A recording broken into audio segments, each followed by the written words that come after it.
All right, what do we got? How's Jules? Day to day, he's sore. He got a bad hit and a soft spot on his shoulder. So he's been doing some stuff. He hasn't done any in contact yet though. But he can shoot, he can move and all that. We're just concerned can he deal with any contact if he was to get hit on that spot on his shoulder. Will it be a game day decision then? He's day to day. He's like his coach. That's what we all are. Exactly. What are you seeing with North Carolina right now? They're in an odd spot with losing a key guy and lost 4 games in a row. You're going to say that you think I'm crazy. I thought they played well last night. Sometimes you can play really hard and play really well, and the other team just makes unbelievably back-breaking shots. That happened to me one time. We were playing in Sacramento in the NCAA tournament.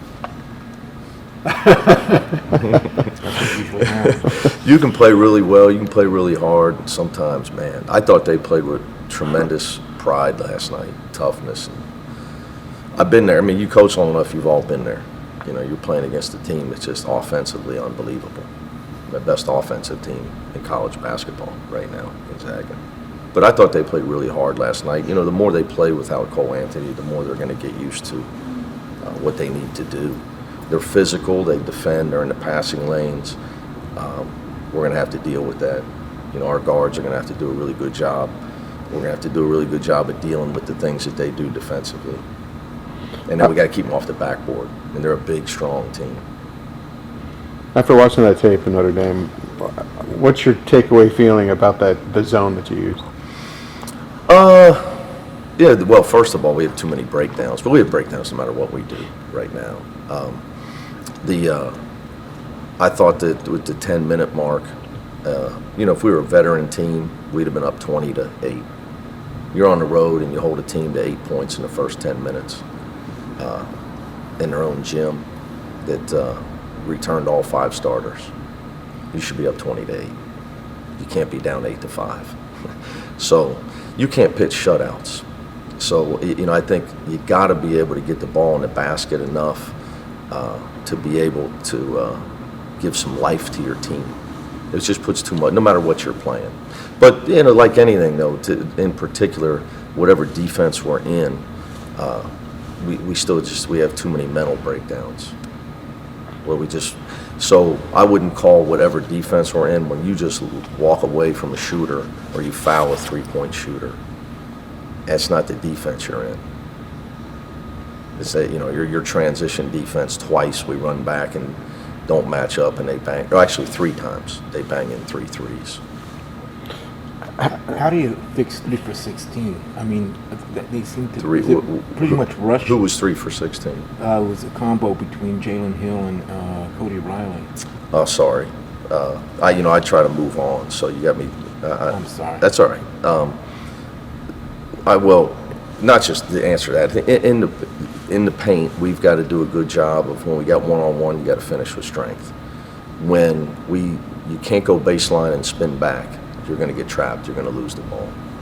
But when you have space and time, and whoever you are, you have to finish around the rim. I mean, you've got to be able to finish around the rim when you get opportunities. And then when you get fouled, you got to capitalize on that. You know, the layups and free throws. You got to be able to make. When I say layups, I think the same thing you're saying. You know, around the rim when you have. But I think when you have opportunities to score. But that being said, there's times where we got to pass the ball. We got to throw it inside out and give our guards a chance to knock in some open shots. Which them guys have been pretty good this year at, to be honest with you. Some of our best offense has been inside out. We just got to make sure we get back to that. I think some of it is, you know, when you're young, you know, and he sees his team struggling, and it's, you know, okay, I'll just power it up and in. We need a basket, and he senses that, and it's not the answer. You know, as you get older and you get more experience, it's, all right, we need a basket, give me the ball, I'm going to score, and if they help, I'm going to find an open shooter, you know, as you grow as a player, which, you know, he had to play like that in practice, and that's, you stop him, and that's what, you know, you got to know that. You got to know that Notre Dame was not gonna. They were gonna do everything they could to try to stop those two inside, and we've got to use that against teams when they do that.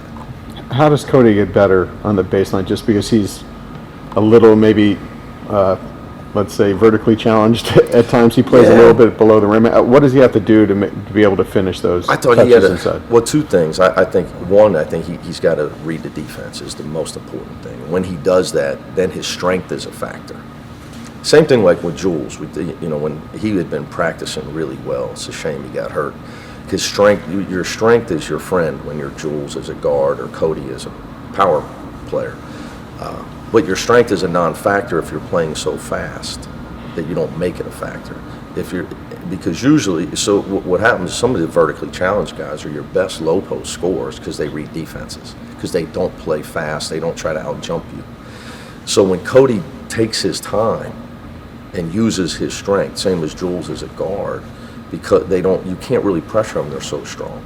But you gotta have your eyes on the defense. You gotta be able to read the help.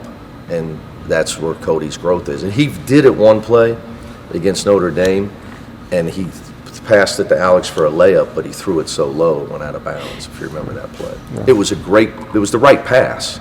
He just threw it too low. He threw it like, one of my Bengals quarterbacks for the last 25 years. You had talked about penetration and kickouts. I think at one of the games. Notre Dame did that pretty effectively. Not just cutting off dribble penetration. What else? What are the other critical factors in stopping that? Well, whenever you get beat off the dribble, you're in trouble. Because against North Carolina, you get beat off the dribble. They're going to get the ball on the backboard, and you don't have bodies on bodies, and it's going to be a volleyball game. Baco and Brooks, guys are just going to be a layup, offensive rebounding clinic. So you have to keep bodies on bodies against them. If your bigs are rotating to stop drives, they'll kill you on the backboard. So other teams, if you're rotating to stop drives, they'll kick it out and shoot it in. So it's all bad if you get beat off the dribble. So learning how to stay in front of the basketball consistently is huge. And it's an area where, like, all of our guys, because, on the perimeter, other than Prince, but it's been a weakness of his whole career. It's new for them to be defensively accountable, and you got to keep the ball in front of you. No matter what defense you're in, if you can't contain the ball, you can play great defense for 20 seconds. And then somebody gives up that straight line drive, and it starts the defensive rotation, which is going to end badly. Against a good team. Like I said, against certain teams, they're going to spray it and shoot it in. Other teams are going to get it on the rim, and now your bigs are out of position to block out. And a big team like Carolina will pound you on the glass. So you got to keep the ball in front. I think Notre Dame, we just, more than that, they didn't beat us off the dribble a lot. There was defensive breakdowns from communication. Some egregious defensive breakdowns. Offensively, flow-wise, do you feel like guys are moving, cutting, screening? Depends. We have certain lineups that move better without the ball. Obviously, Alex and Sharif move better without the ball, where Cody and Jalen are more power players. So we have two different styles almost when because they're really good at spacing, facing, and moving, Alex and Sharif. Where obviously Cody and Jalen are more power guys. What I would say to you is no matter what we're doing, you have to execute. So that could, execution manifests itself in a lot of ways. It could be a defensive possession where you play really good defense and you're down 11 on the road at Notre Dame, and for no reason you just leave a guy and they pass it to your guy and then you foul him shooting a three. Like that you can't do that. Especially when you're struggling on offense. You can't, you just don't do that. There was no reason to even leave your man. Nobody got beat. You didn't get beat. It's bad enough when you get beat. When you don't get beat, you can't just leave your man for no reason and then run over and foul a three-point shooter. So we just got to learn that you have to execute whatever it is. Whatever your job is, you have to execute it. Whatever your job is on that play, you must execute it. because the only way you're gonna win if you have that many errors. You just have to have unbelievable offensive talent to just overcome all those errors. And you know, I don't think anybody does in college basketball, to be honest with you. I mean, maybe like Gonzaga's an elite offensive team, but too many, and that's just an example. So when I say execution, it's not always offense, but even on the offensive end, you know, it's just whatever like we ran a play to get Dave a 3 out of a timeout for a double screen, and both guys missed a screen. What kind of leadership are you seeing from Alex and Chris? They're trying. I think, you know, it's hard for Alex. He doesn't play a lot, but in practice, you know, all the guys' attitude is really good.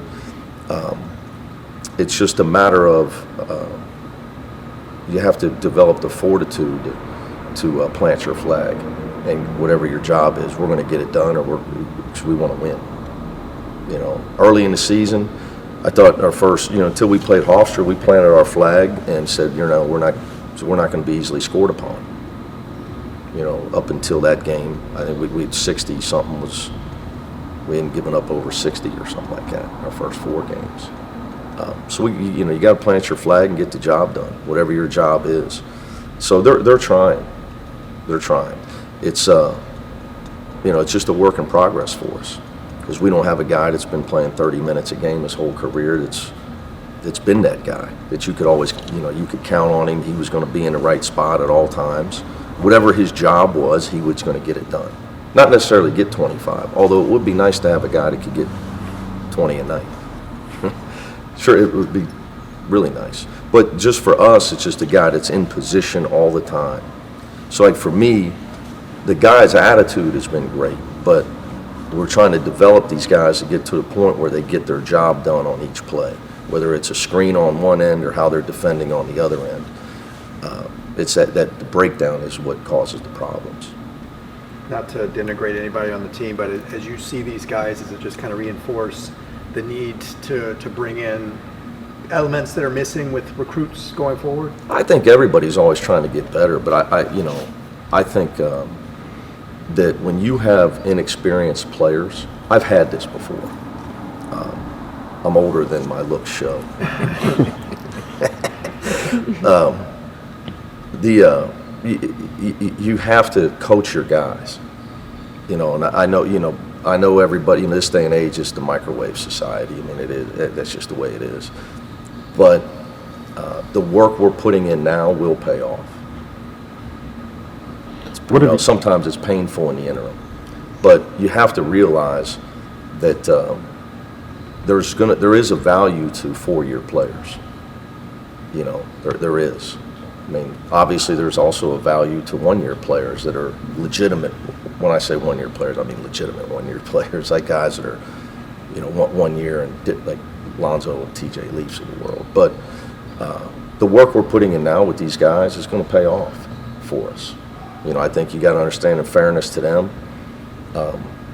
you know, last year, Jalen Hands did a lot of good things for these guys. He made a lot of shots, and he led the league in assists, didn't he? Mm-hmm. You know, so you got to give them a chance. You got to be fair. You got to give them a chance. What progress have you seen from Sharif, and where is he in his whole development? Where can he go with his upside? I think if Sharif just keeps working, keeps the attitude he's got, he's going to get where he wants to go. I really do. You know, I think he's over the mental part probably of it. Now, so you know, my big thing is helping him with, you know, dealing. And I don't live in his world, but I have to be cognizant of his world, right? I mean, you know, even though you and I are still younger, we don't live in the Twitter world, you know, and his world of people expecting him to be like his dad, you know. But his dad even played 3 years of college, you know. But you know what I mean. I mean, you know, he's got to run his own race, and he's going to be a really good player. And just like I tell him, you know, you got to ignore all that stuff. You know, whatever his world is, he's going to be a really good player. You know, as he gains strength and he slows down with his footwork, he because his attitude is great. His effort. I mean, he was obviously the bright spot at Notre Dame. You get 11 rebounds in 23 minutes. You know, now, again, he's being able to defend, you know, but how many freshmen can defend? You know, but we don't have a, you know, I've had guys that, it's great, you got a guy can't, you know, you can get away with playing a certain guy because Gary Clark's blocking every shot when Jaron Cumberland was a freshman, and he was getting beat all the time. And you got the defensive player of the year behind you. It helps, you know, so we don't have that guy. So, but Sharif's been great. I'm really high on his potential.